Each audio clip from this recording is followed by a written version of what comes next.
let's talk about pro level tools for the home mechanic. Something that you guys always ask me down in the comments, what tools do I recommend? And it's actually quite hard because some of these actually get really expensive. It's hard to know where to spend your money and where not. So I've laid out a selection of tools that I think home mechanics should definitely invest in, and other things which I'm pretty sure you can pick up from AliExpress or in the sales. You see, when you buy one of those generic toolkits that you get, which look fantastic value, but you'll often find that 50% of the tools in there you'll never ever use, and the other 50% are of a significantly low quality that when they start wearing out, you run the risk of actually damaging your bike. So what I've laid out here is what I think you should definitely invest in, and I'm going to start at this end. So this is sort of chain and cassette type area.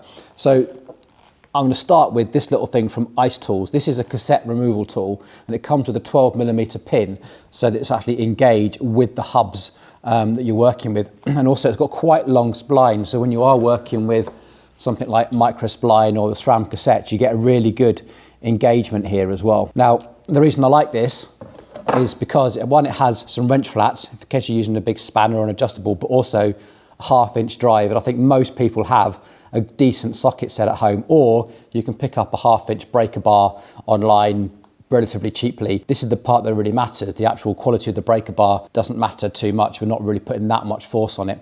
So that is, I think, just an essential tool. This, to go with that, to actually make sure you got some grip, these are probably the most popular tool in the workshop. We have got so many different types of chain whip and chain holders, but all our mechanics always come back to these. These are the Park CP1s, and you literally clamp this around the cassette and you get such a good positive grip. You can really wrench on something that's super tight. This also got the added benefit that if you do have a cassette that's getting a bit stuck onto the free hub, you can kind of use this to manipulate it out as well. So these are brilliant. Sometimes these can break, but easy to repair. You just put a new chain in there and just use a bolt. You can see that a few of the rivets are broken here. We've just repaired these multiple times.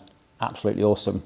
A bit of preventative maintenance. This is chain checkers. Now, as bikes have become a little bit more complicated and we've got 12 speed and all sorts of different things, these are now becoming more and more specialized. So what you used to be able to buy is just a generic chain checker for a 0.5 and 0.75. Keep an eye out, especially if you're running SRAM, because SRAM do their own chain checker for flat top chains. So invest a bit of money getting the right chain checker. Don't just rely on like some generic one. So that definitely worth investing in, I think. While we're on the subject of chains, most things these days have a quick link, so you'll fit in things like this to connect the chains, and a tool like this is absolutely essential rather than trying to undo them with pliers or brute force. If you're going to get a set of these, make sure they're the set that will either do it up and undo them as well. So this has got the prongs in the two directions. We really like the Park MIP 1.2. We've got several pairs of these. They're still going strong. KMC also make a good one as well. So that's definitely worth investing in. When it comes to actual chain tools, because you actually need to shorten the chain, I have never really found a good chain tool that works. All I would recommend is getting something big like this sort of size to work with in the workshop. These are okay, but really, I mean, I think we picked up these for like 9-10 quid or something. They were so cheap, and we just replace them frequently because these pins always get a little bit blunt and a bit damaged. So just get something that's a decent size that you can really crank on, and be prepared to replace them often would be my advice there. I've never really found one that was as durable as I'd like. Okay, on to Allen keys. Now, as you know, Wera tools are my absolute favourite for anything where we need to engage either an Allen key or a Torx key. Their tooling is so accurate, and I love the shape of them as well, because we call these our magic Allen keys. So whenever someone comes in with a strip bolt, most of the time we can actually remove it just by fitting a really good Wera Allen key in there. Other times we have to use other more elaborate tools, but these are brilliant. They prevent you doing any sort of damage. The one downside of the L-type keys like this is that when you're assembling, you can actually provide a bit too much torque because they come with a really long lever. You have to be a bit wary of that. But for disassembly work, when you're undoing bolts, you get really good engagement with the tool, and also the ball head on the other side. Once you've got the bolt loosened off, you can get the ball head in there and just wind things out quite quickly for quick assembly and disassembly. Absolutely fantastic, but you need to be mindful that it's easy to apply too much torque. We replace these probably, I don't know, every 12 to 18 months, I suppose. So they do wear out, as all Allen keys do. If you're a home mechanic, this is probably a bit more of a lifetime investment.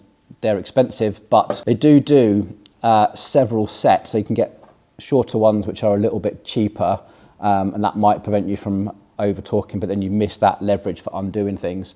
So these are my sort of favourite torque set and hex set. When you're buying these, Wera have now started doing sort of several sets for cyclists. I'd kind of steer away from them because you end up buying a set that's got a T25 in it, but then you miss out the 10mm. It kind of gets a bit weird. I'll just get a full set that goes from, I think this is 1.5 up to 10mm, because this little 1.5 is probably the most important one that you'll have in the set, because that's going to be the little top caps on suspension forks and adjusters and that sort of thing. And the big 10mm is when you're really cranking on something like a main crank bolt or something. So I would get the full set. Okay, well, I think we should go to the middle of the table next. This is some of my favorite hand tools here. A good set of needle nose pliers, close really well at the end, I think is really, really important. We like these from Knipex. These are definitely worth investing in. You get a really good grip. They're really precise, really good for getting in and grabbing sort of cables.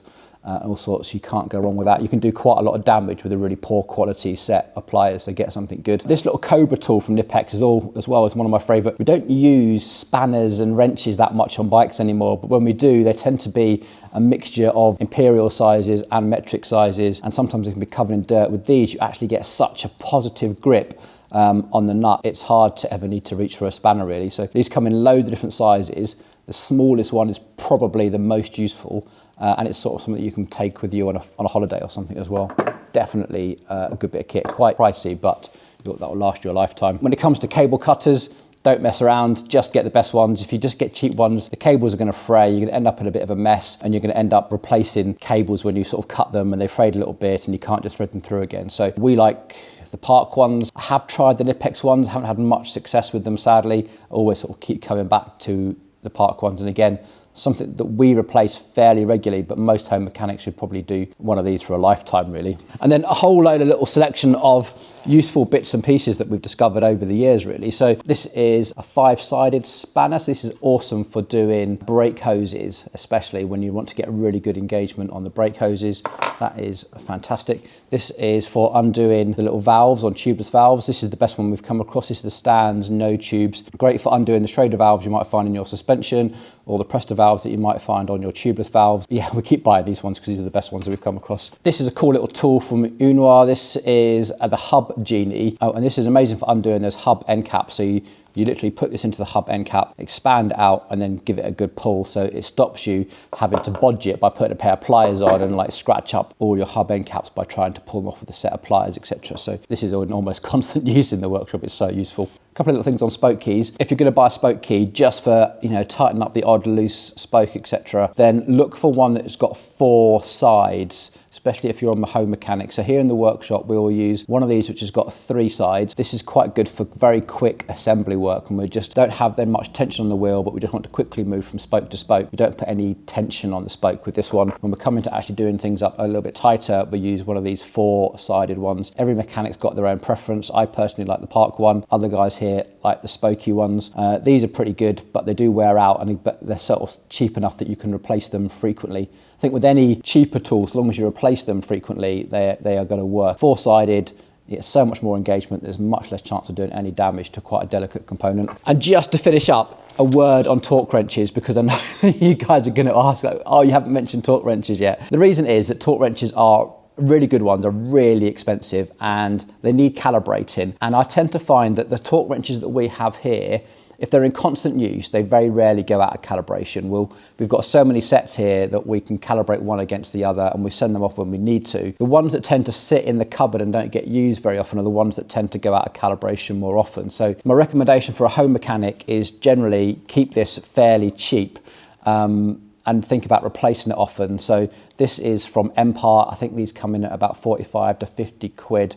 They go from 2 Newton meters up to about 20 Newton meters. So they'll cover pretty much anything on a bike. And it's going to be hard for you guys at home to know whether it's gone out of calibration or not, because you won't have another torque wrench to calibrate to. So I'll just have in your mind that maybe you buy one of these and replace it. If you're a home mechanic, probably every 2 to 3 years. Yeah, you kind of know, because the spring in the head goes a little bit loose and stuff. So I just wouldn't bother investing in something really, really expensive for home use unless you're doing a lot. However, if you really want to do a fantastic job and really take extra special care over some very expensive components, so maybe you're working with, Dura Ace or Campagnola Super Record, and you do it frequently enough. These from Topeak are probably my favourite. These are a digital torque wrench. I think these are nice for the home mechanic because you get an instant digital readout of the torque being applied, and you get an audible alarm if you set it. So you kind of got an additional benefit of having a visual indicator, and you kind of get muscle memory as to what things are feeling like as well. So I really like these, plus they go down to 1 Newton meter. So if you're also working on some suspension work, you need to go down to 1 Newton meter. I think these are around 200 quid though. So, but you can send these off to get calibrated. But like I say, torque wrenches get pretty expensive pretty quickly. If you're just at home and you're doing the occasional work, swapping out a stem on a carbon bars or adjusting your brake calipers on a carbon frame, something like this is really, really good. Use it with a good quality bit set if you can, but most of the assembly work can be done with that. I think we're about there. Nice, I hope that was useful to you. If it was, let me know, give it a thumbs up and get down in the comments and add to the discussion. If you've got some better ideas, let me know. Cheers.